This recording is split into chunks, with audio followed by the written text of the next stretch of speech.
Hi guys, and welcome to my channel. Today I'm going to talk about how to minimize distractions and increase productivity. So I work in an open office space, so we all have cubicles and we can hear everybody. We can hear basically everything that's going on in the office unless somebody's like whispering or talking at a lower pitch. For me, when I am doing documentation or creating a treatment plan or doing a diagnostic assessment, I need it to be pretty quiet or to have some kind of background noise. So what I do is I use my AirPods and I listen to white noise, or maybe listen to a TV show on my phone in the background, like a TV show that I've seen a million times and I'm not going to be very engaged in, but it's just noise for the background. My cubicle mate, he listens to white noise when he's trying to focus, and he puts his headphones on as well, like noise canceling headphones, to really try and drown out all the background noise. The office coordinator, who sits in the front of the office, listens to music at a low volume that only she can hear. You have to figure out what is your thing, what do you need in order to kind of drown that noise out.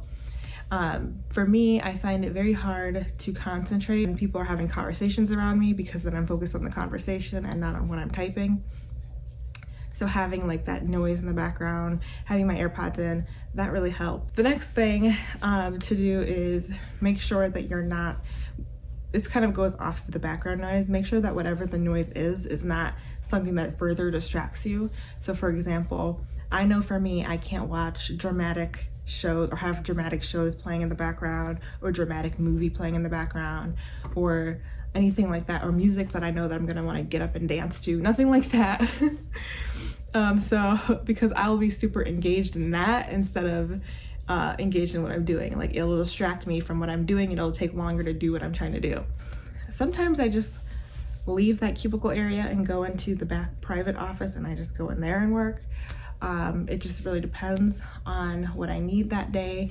And that's another thing, what you need can change based on the day, your mood, how you slept, how you ate, all of those things. So maybe what worked for you for productivity yesterday, maybe won't work today or tomorrow. It just depends. So you have to really play around and see what things work for you. The next thing is kind of going off the other video that I made about procrastination, making sure you have a list of tasks so that you know exactly what you're going into the day trying to accomplish. That way you can check them off as you go along, and you know you're getting the work done that you need to get done. Another way to minimize distractions is to actually block out time in your calendar. So in my office space, we all share calendars, so we know what things look like. So if somebody wants to have a meeting with me, they can pull up my calendar and see when I'm available. If you pull up my calendar and see that I blocked off 4 hours just for documentation, that means don't bother me. I'm trying to concentrate on this.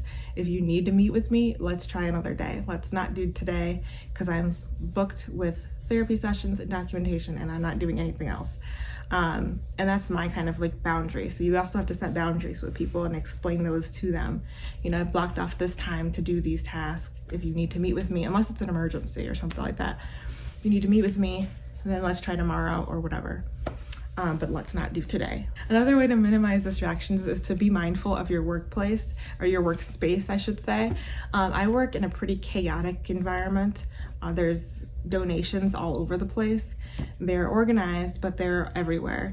And nobody who really has an organized mind can really productively work in that kind of space unless you've just gotten used to it. One time I had a Zoom meeting with one of my previous professors. I was consulting with him because he's a traumatologist and I'm a trauma counselor. And so I was consulting with him on something, but I completely forgot that basically I work in a chaotic looking environment. And so when I turned my camera on, he's like, "Why does it look like they put you in a closet?" And I was just cracking up because I didn't notice how it's perceived to other people because I was so used to seeing it, but it really is a chaotic environment. And so what I do is I can't control where the donations go. That's not my job. but I can control at least the space that I'm working in. So I like to make sure my desk is clear. If people put things on my desk, I put them somewhere else because I don't like things on my desk. I don't like things on my chair. This is my workspace. You need to respect it. So I make sure everything on my desk is organized and clear. I put books over here. Any articles that I want to read later for research purposes, I pile on top of the books. Books that I typically use, like my DSM-5 TR, I keep over here. And then any books that I don't typically use but might be good to have for a resource, I put up here in this area. Like, everything has a system, everything has a place, and things aren't just everywhere. And that helps me to think clearly and have a clear mind when I'm doing things. If you ever notice people who are pretty chaotic and disorganized, and that's how they present themselves, that's how they speak, that's how they carry themselves, if you ever go into their workspace, it's probably pretty chaotic and disorganized. The only place where I like that kind of environment is if I'm doing an art project. But even with an art project, before I start, I have to have things in a certain way that makes sense for me for the project that I'm doing. If by the end of the project things are all over the place, that's fine, but it didn't start out that way. So be mindful of your workspace. Where do things need to go to make sense for you to do your job more productively? If your part of your job is to answer the phone, make sure your phone is close enough to where you can easily just answer it like this, and not have to, reach for it or do any weird type of stuff. If you are constantly moving around, or you have to constantly meeting with this person, that person, the other person, working from a laptop versus a desktop is more sensible. So just be mindful of those types of things. Where do you keep your resource books? If you have resource books that you have for your job, where do you keep your meeting notes? Where do you keep all these things? Do these places make sense for you to be productive? Are there any distracting things in your environment? If there are, try your best to eliminate them, or at least control the part of your environment that you can control.